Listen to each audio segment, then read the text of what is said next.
à ce stade, on va regarder un petit peu maintenant le fait de pourquoi l'on taille les diamants. Pourquoi est-ce qu'on taille les diamants? Bien sûr, on va passer à la partie plutôt joaillerie. Alors ce qu'on peut faire, on peut les tailler comme par exemple ici un fragment de lustre en cristal, on appelle ça du cristal, on va lui faire des petites facettes, ça va faire briller un petit peu plus. On peut aussi tailler du verre et puis mettre derrière un peu de peinture argentée, on appelle ça des verres à paillons ou du strass. C'est des verres un peu particuliers. Et pourquoi est-ce qu'on va les tailler? Et bien entendu, c'est pour les rendre plus brillants. Mais ce n'est pas aussi simple que ça. Il ne suffit pas de faire des petites facettes comme ça pour faire joli et que ça se mette à briller. Et là, on va utiliser une propriété optique particulière qui est tout simplement le fait que la vitesse de la lumière tout simplement, lorsqu'elle va se propager dans l'air ou dans le vide, eh bien, se propage à la vitesse que l'on connaît, qui est de 300 000 km par seconde. On a déjà, bien sûr, un petit peu ça en tête. Eh bien, dès que cette lumière va traverser un matériau, quel qu'il soit amorphe, vitreux ou cristallin, eh bien, la vitesse de la lumière va ralentir. Tout simplement parce que ce rayonnement électromagnétique va interagir avec les atomes du milieu qui vont traverser, et vous allez avoir à ce moment-là une diminution de la vitesse. Et dans le cas du diamant, lorsque la lumière traverse le diamant, elle va se propager à une vitesse de 125 000 km par seconde seulement. C'est quand même très rapide, bien entendu ça ne se voit pas, vous ne voyez pas la lumière qui ralentit, bien qu'il y a eu des expériences où on a pu ralentir de plusieurs secondes ou de plusieurs minutes la lumière. Ça s'est fait à l'ESRF à Grenoble, mais ce n'est pas ce qui nous intéresse ici. Et pour pouvoir déterminer justement cette capacité à ralentir la lumière, on va faire appel à une notion qu'on appelle l'indice. Et l'indice, c'est tout simplement le rapport entre la vitesse de la lumière dans le vide ou dans l'air, c'est pratiquement la même chose, et la vitesse dans le milieu traversé. Donc C, c'est la célérité, la vitesse de la lumière dans l'air, sur la vitesse de la lumière dans le matériau, et ce rapport de vitesse vous donne un indice qu'on appelle l'indice de réfraction, ou l'indice tout court, N. Et c'est ce qu'on va voir tout de suite. C'est cette notion-là qu'on va mettre en application. On revient un petit peu à des notions d'optique, et vous savez tous que les lois de la réfraction, certains, les lois de la réfraction, c'est tout simplement lorsque la lumière va traverser, un faisceau lumineux va traverser un matériau, lorsqu'il va passer dans une autre type de matériau, que ce soit l'air ou que ce soit l'eau, etc., il va changer de direction. C'est ce qu'on appelle les lois de la réfraction, et c'est les lois qu'on appelle pour les étudiants, là, tout le monde qui se rappelle là-bas au fond, non? Loi de Descartes, très bien. Merci, la loi de Descartes ou loi de Snell-Descartes. En effet, la loi de Snell-Descartes, elle vous dit que lorsque vous avez un rayon incident qui se propage dans un milieu, qui va passer dans un autre milieu. Alors là c'est une autre représentation, on ne passe pas de l'air dans le cristal ou dans le matériau, mais on passe du cristal dans l'air. Eh bien, le rayon lumineux va être réfracté à l'extérieur, il va se propager avec un angle différent, et il y a une condition particulière. Cette condition particulière, c'est le cas où on a une réfraction à l'interface entre les deux milieux. Autrement dit, l'angle de réfraction, il est de 90 degrés, dans ce cas-là. Vous voyez, par rapport à la normale, à la perpendiculaire, à ces deux milieux. Cette condition particulière, on va appeler ça, et il peut se faire selon les matériaux, selon un angle spécifique qu'on va appeler l'angle critique. On l'appelle θ critique. Et il y a une loi qui est simple, donc Descartes, tout le monde se rappelle, N1 sinus I1 égale N2 sinus I2.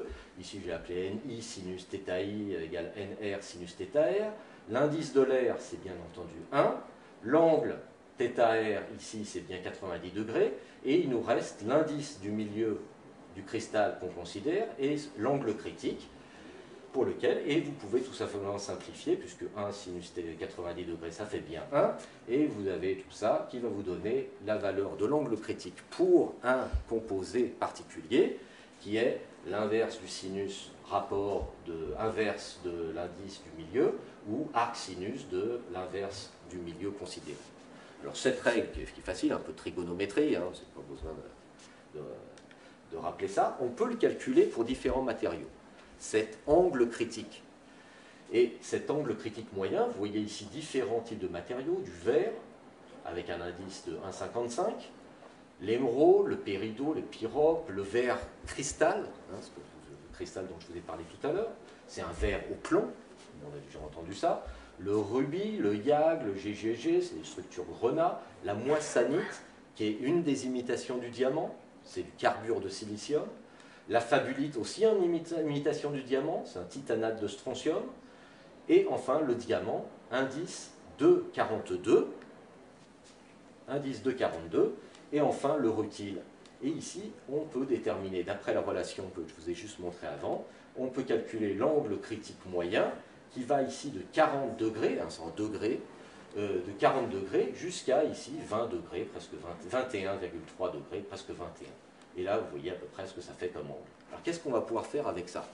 Je vous ai mis ici un numéro de Sciences et Avenir de 2012, je crois, qui vous parlait ici, alors on ne voit pas très bien en tout petit, 24,4, le nombre magique du diamant. Et vous voyez en effet le diamant 24,4, c'était ça. Eux, ils ont appelé ça, c'était un peu plus attractif de dire que c'était un nombre magique. En fait, c'est tout simplement l'angle critique. L'angle critique qui vaut 24,4. Et qu'est-ce qu'on va pouvoir faire avec ça? En quoi ça va influencer tout ça? Eh bien, tout simplement, il faut que je revienne légèrement en arrière. Si un faisceau lumineux se propage à l'intérieur du matériau avec un angle supérieur à l'angle critique, il va être réfléchi à l'intérieur et non pas réfracté vers l'extérieur.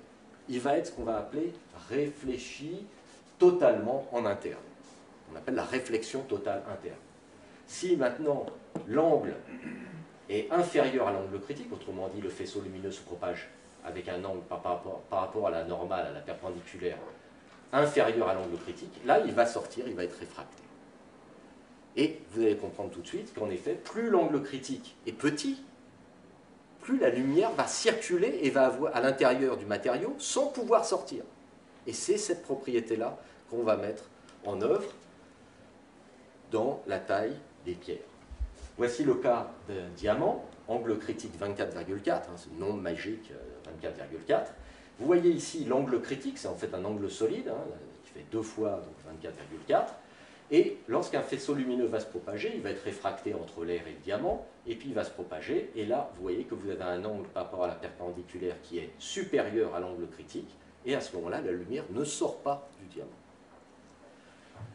Par contre, dans le cas du verre, avec le même faisceau lumineux, l'angle critique étant beaucoup plus grand, eh bien, là, statistiquement, il y a plus de chances pour que le faisceau lumineux soit face à un angle inférieur à l'angle critique, et à ce moment-là, on a une fuite de lumière, leak, on va appeler ça, Wikileaks, vous avez entendu parler de Wikileaks. Et donc c'est une fuite pour un angle critique de 40 degrés. Et vous voyez donc que du verre va être beaucoup moins lumineux que du diamant, puisque la lumière ne va pas pouvoir se propager à l'intérieur. Et c'est grâce à cette règle-là, de l'angle critique, que pour le diamant, on va tailler un diamant, non pas juste pour faire joli et faire des facettes et penser que ça brille, mais bien selon des règles optiques extrêmement précises. Et on va donc tailler un diamant, ici ça c'est une des tailles les plus connues du diamant, la taille brillant, où on dit plus simplement la taille ronde, où vous allez définir un certain nombre de facettes, et ce nombre de facettes font des angles spécifiques, et en particulier la partie supérieure du diamant, celle qui va être toujours vers le haut, qu'on appelle la couronne, en anglais crown, et va faire un angle par rapport à l'horizontale de 35 degrés. Et la partie inférieure, la culasse, on appelle ça en français, en anglais pavilion, en français on peut dire aussi le pavillon, fait un angle de entre 40 et 45 degrés. Il y a quand même une certaine latitude pour pouvoir le faire, et vous allez voir tout de suite pourquoi. Donc cette taille brillante moderne, elle comprend 57 facettes, sachant que cette petite partie-là, eh bien, ce n'est pas taillé, c'est tout simplement les restes du diamant brut. On va le revoir peut-être un peu plus tard. La partie inférieure, c'est la culasse, avec, vous voyez, chaque type de facette eh bien, a un nom spécifique. Il y a dans cette taille 57 facettes, avec 33 facettes en haut, la couronne, 24 facettes pour la couronne, pour la culasse. Et voici ce qui se passe. Alors il y a une latitude, en effet, et il faut respecter vraiment scrupuleusement ces règles-là. Il y a une petite latitude, mais il ne faut quand même pas sortir complètement. Qu'est-ce qui se passe si on a un diamant qui est brut, il était brut au départ, et il a été taillé pour perdre toujours. Quand on taille, on va essayer de perdre le moins de matière possible, puisque c'est de la matière précieuse, bien entendu.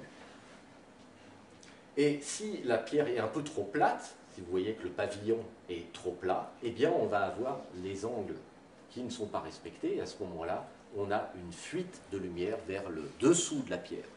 Et tout ce qui passe par-dessous, eh bien, ne se verra pas à l'œil, puisque c'est la couronne qui est visible. Si maintenant on a un pavillon qui est trop profond, trop haut, eh bien également, on a un problème, c'est qu'on va avoir une perte de lumière, puisque l'angle de réflexion, vous voyez, réflexion totale interne ici, première interface avec l'air, deuxième interface, on est dans l'angle solide et la lumière sort. Et enfin, dans le cas d'une taille parfaite, eh bien, on a réflexion totale interne vers le bas de la pierre et réfraction à la surface. Et à ce moment-là, toute la lumière qui est rentrée par le haut, par la couronne, va ressortir par le haut. Et c'est ce qui fait qu'une pierre est très brillante. Et c'est d'ailleurs une propriété qui fait qu'on peut complètement sertir un diamant, c'est ce qu'on va appeler un serticlos, où vous allez tout simplement l'englober dans l'or, et eh bien, la pierre restera aussi brillante, même s'il a été complètement inclus, si vous voulez, dans l'or. Donc pas besoin de mettre de la peinture argentée derrière, hein, ça sert à rien, il suffit simplement de respecter les angles. Alors, repassons maintenant un petit peu au brut, hein, vous voyez, on fait un peu des allers-retours avec ce qu'on a vu tout à l'heure. Voilà la forme octaédrique classique, qui est une des formes recherchées. Les formes les plus recherchées, c'est bien l'octaédrique et la rhombo-dodécaédrique, parce que c'est la forme sur laquelle on va perdre le moins de matière précieuse, de diamant, lors de la taille. Et vous voyez ici un octaèdre brut de diamant, et voici comment on va le travailler pour perdre le moins de matière. Hein, c'est tout simplement de le découper de telle sorte qu'on va pouvoir tailler dans la partie haute une petite pierre et une grosse pierre. On pourrait le scier au milieu dans le plan équatorial, mais à ce moment-là, on va faire deux pierres moyennes, et deux pierres moyennes, ça ne vaut pas autant qu'une grosse pierre et qu'une petite pierre. Hein. Donc on ne va pas rentrer dans les histoires de prix, mais c'est quelque chose qui est étudié, et évidemment, il vaut toujours mieux avoir une grosse et une petite que deux moyennes.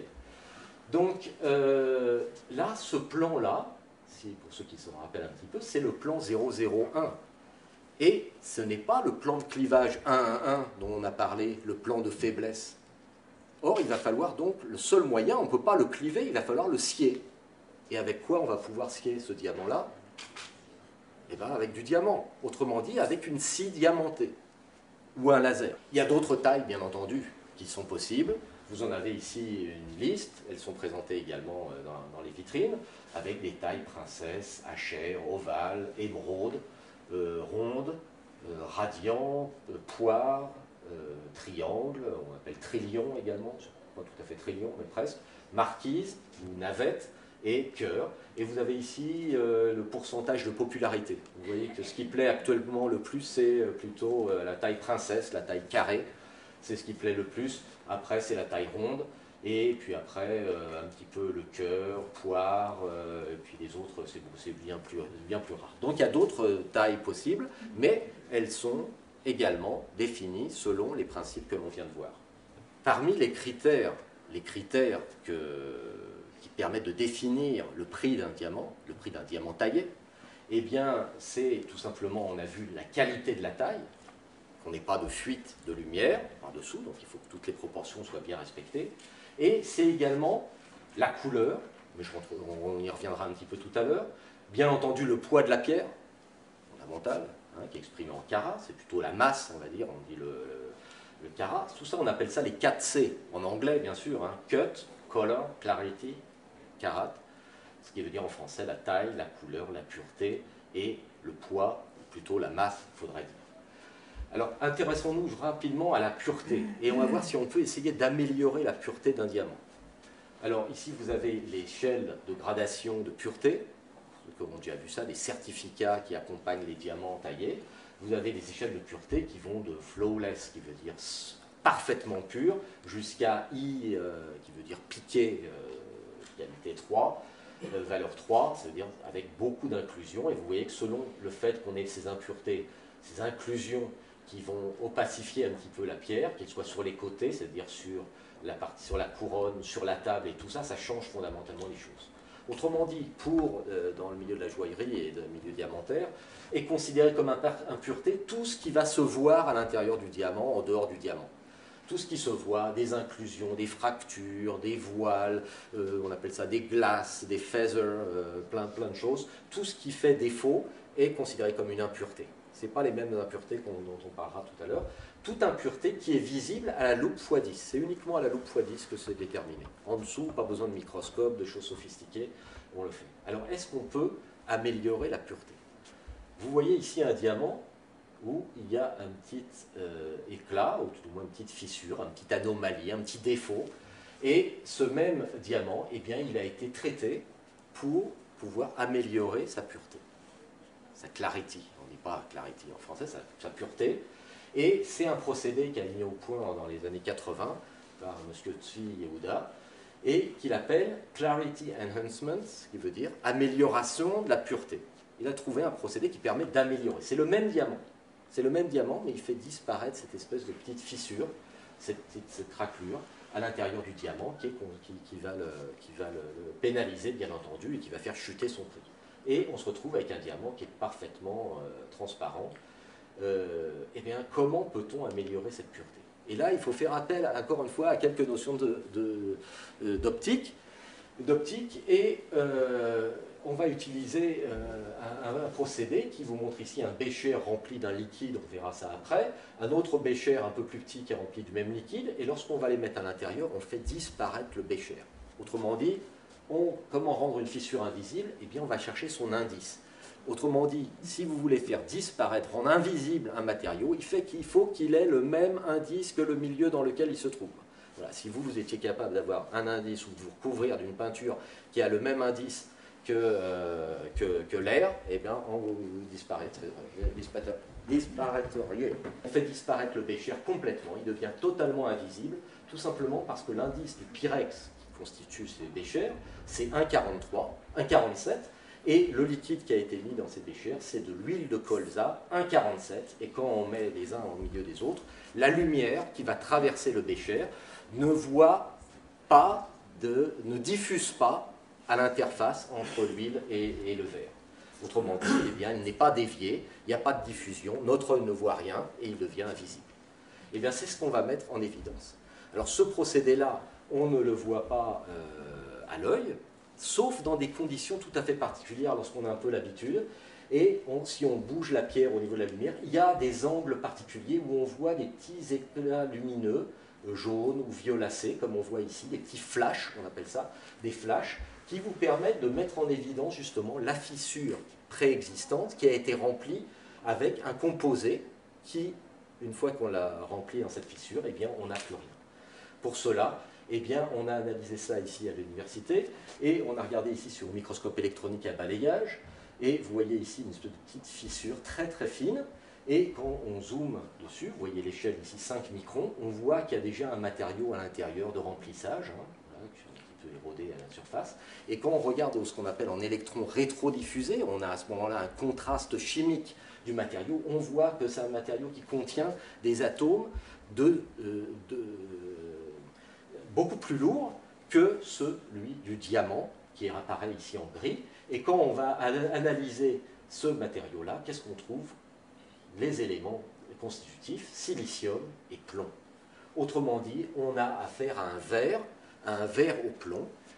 Et en effet, ce verre au plomb, c'est le verre qu'on appelle Yehuda du nom de son inventeur, qui est une formule bien sûr secrète, mais on sait qu'il y a dedans un peu de bismuth, un peu de plomb, beaucoup de plomb même, beaucoup de plomb, du strontium, du chlore, et qui, grâce à cette formulation, arrive à un indice qui est de 2,42, alors que l'indice du diamant, on l'a vu tout à l'heure, est de 2,41,8. Autrement dit, même indice, on peut faire fondre ce verre et tremper le diamant à l'intérieur. Vous voyez qu'entre 400 et 600 degrés, ça lui fait ni chaud ni froid au diamant. Le verre rentre à l'intérieur de la fissure, et à ce moment-là, la fissure disparaît. Et voilà, alors ça, bien entendu, il faut le déclarer. C'est un procédé de traitement, un traitement artificiel, bien entendu, et donc, on doit absolument le déclarer. Et voici ici un exemple de certificat diamant, où vous avez ici un petit commentaire justement d'un de ces types de diamants traités. Diamant traité par remplissage des fractures. Alors, ils ne disent pas au verre au plomb, mais bon, on sait maintenant que c'est du verre au plomb.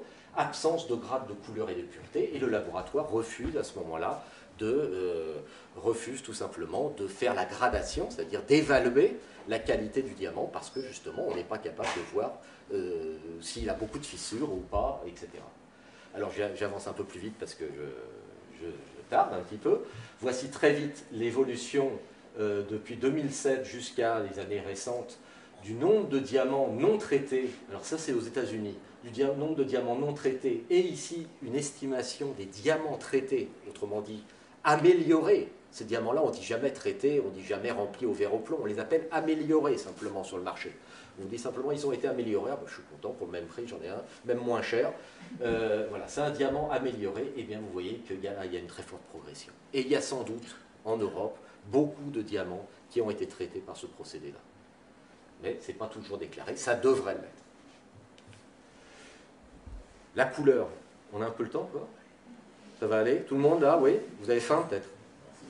J'ai bien dépassé mon temps, mais bon. Les diamants de couleur, il faut savoir que, bien entendu, on recherche toujours les diamants blancs, les plus blancs possibles. C'est ceux qui ont un prix élevé. Et au fur et à mesure qu'ils vont jaunir, eh bien, leur prix va diminuer. Par contre, si véritablement la couleur devient vraiment intense, vive, on va appeler ça des diamants fancy, des diamants fantasy, colorés, eh bien le prix va monter en flèche.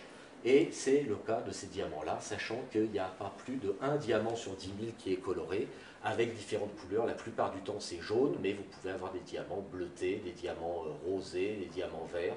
Et là, voici quelques exemples de ces diamants de couleur.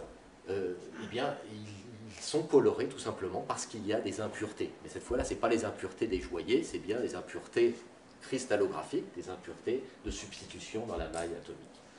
Je ne vais pas rentrer dans le détail, simplement c'était pour montrer le processus un petit peu complexe, parce que voir la couleur, c'est très facile, c'est très intuitif, tout le monde est capable de voir la couleur, mais les processus physiques et optiques qui se passent sont très complexes. Donc on n'aura pas le temps là aujourd'hui de voir ça, simplement pour vous dire que la majorité des impuretés présentes dans le diamant, c'est l'azote, des atomes d'azote, qui peuvent être soit en faible concentration ou en forte concentration, ce qui va donner la couleur en général jaunâtre. Et puis certains diamants extrêmement rares, les diamants bleus, comprennent du bore, l'atome de bore, qui comme il contient moins d'électrons que le diamant, va pouvoir capter des électrons, et ce qui va conduire à des bandes d'absorption différentes. Et ces bandes d'absorption vont donner la couleur complémentaire de l'absorption, c'est-à-dire la couleur que l'on voit qui est visible. Il y a ces impuretés atomiques, mais il peut y avoir des impuretés de type lacunaire, et c'est ce qui est représenté ici. Vous retrouvez la structure du diamant, hein, les diamants tétracoordonnés, avec la possibilité d'avoir un atome d'azote qui va pouvoir se substituer, c'est-à-dire remplacer un atome de carbone, ou carrément un atome qui manque, un atome de carbone qui manque, et une lacune, on va appeler ça, en anglais vacancy. Eh bien, ces anomalies, ces défauts atomiques, eh bien, vont générer des couleurs. Il y a énormément de centres à l'intérieur des diamants, et vous avez ici toutes les combinaisons possibles, imaginables, où vous avez des atomes d'azote associés à une lacune, 2 atomes d'azote avec une lacune, une seule lacune toute seule, un azote tout seul, etc. Chaque combinaison va générer une absorption différente et donc une couleur spécifique.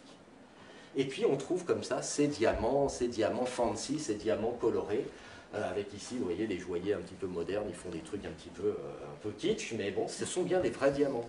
Ce sont bien des vrais diamants, mais on a également été capable de trouver un procédé qui permet de faire des diamants de couleur ou par traitement. Donc ce sont bien des diamants naturels, mais traités. Et ce traitement, en particulier par cette société qui s'appelle Brisacolor, qui les fabrique, eh bien, le but, c'est de prendre un diamant naturel, qui n'est pas de très bonne qualité en général, un diamant brun, qui comprend en général ce qu'on appelle du graining, c'est-à-dire des contraintes mécaniques, qui va lui donner cette couleur brune, et qui contient des agrégats d'azote, donc pas de bonne qualité au niveau de sa couleur, et on va l'irradier. Alors l'irradié, on peut faire soit avec des neutrons, soit avec des électrons. Actuellement, c'est plutôt avec des électrons. Et on va tout simplement générer des défauts de structure, autrement dit des lacunes qui peuvent être regroupées ou qui vont être dissociées, et qui vont, selon la nature du diamant de départ, selon sa composition de départ, on va pouvoir obtenir une création de lacunes, donc des couleurs plutôt verdâtres ou des couleurs plutôt bleues, avec création de lacunes associées avec des atomes d'azote. Et puis, enfin, on peut encore guérir certaines de ces lacunes, de ces défauts qui ont été créés par irradiation. On va les chauffer, et quand on chauffe, on fournit une énergie thermique qui va tout simplement faire migrer les lacunes, et par exemple obtenir un diamant jaune, ou au contraire, à haute température, guérir complètement ces défauts, ces lacunes, et garder uniquement les atomes qui vont être déplacés. On peut obtenir des couleurs rouges. Et c'est comme ça qu'on obtient toutes ces couleurs aussi vives et bizarres que ça puisse paraître. Ce sont bien des vrais diamants, mais traités. Le prix, bien entendu, n'est pas du tout le même que les diamants naturels. Ils doivent être déclarés. Vous voyez qu'à peu près, il y a un rapport de 100 entre la même pierre, soit naturelle. Ici, c'est en milliers de dollars, hein, le chiffre qui est là. Milliers de dollars. Donc cette pierre-là, ici, de 2 carats bleu, 950 000 $. La pierre. La même pierre ici, mais irradiée, traitée par irradiation, on en est uniquement à 15 000 $ seulement. Etc. Vous voyez selon les couleurs qu'il y a des couleurs qui sont plus recherchées que d'autres, le bleu, le vert, bien avant le jaune. Pour finir, j'ai presque fini. Ici, il y a un phénomène également, c'est que les diamants peuvent être dans certains cas fluorescents. En général, c'est une fluorescence bleue, mais elle peut être également orange ou verte. Mais la plupart du temps, c'est plutôt une émission bleue sous lampe ultraviolette. Et ça, c'est pénalisant. C'est considéré comme étant une caractéristique pénalisante pour le diamant, c'est-à-dire qu'on va décoter la pierre. Et vous voyez ici le taux de décote pour un diamant de très grande pureté avec une bonne couleur. On peut descendre jusqu'à 10 ou 15% du prix, simplement parce que la pierre fluoresce. Il n'y a pas vraiment d'effet, mais on considère qu'il y a un petit voile laiteux quand on l'observe, tout simplement parce qu'elle émet cette lumière bleue au soleil, et on considère que c'est pénalisant. C'est ce qui est indiqué sur le certificat, fluorescence forte bleue. Eh bien, il y a des bijoutiers, des joailliers qui sont un petit peu malins et qui se disent « Ah bah c'est dommage, ces diamants-là, ils sont moins chers, si on ne pourrait pas les rentabiliser ». Et voici une entreprise, on n'est pas sponsorisé, hein, qui a au contraire mis en valeur ces diamants-là. Et en effet, lorsqu'on va les exposer lumière ultraviolette, eh bien, ces diamants vont fluorescer, vont émettre de la lumière ici bleutée, et vous voyez que tout de suite, vous avez un bijou spécial. L'important, c'est d'avoir quelque chose que les autres n'ont pas, qui est un peu particulière, et ça permet de montrer en société un petit peu ce que c'est que ces diamants. Voilà. Donc, pour finir, et je vais finir cette fois, une petite citation qui dit que l'âme du diamant, c'est la lumière, et vous savez qu'on a beaucoup parlé de lumière et de propriétés optiques dans l'étude de ces diamants. Et je fais la liaison avec l'année qui est bientôt l'année 2015, qui est l'année internationale de la lumière. Donc rendez-vous l'année prochaine pour d'autres conférences sur la lumière cette fois. Je vous remercie.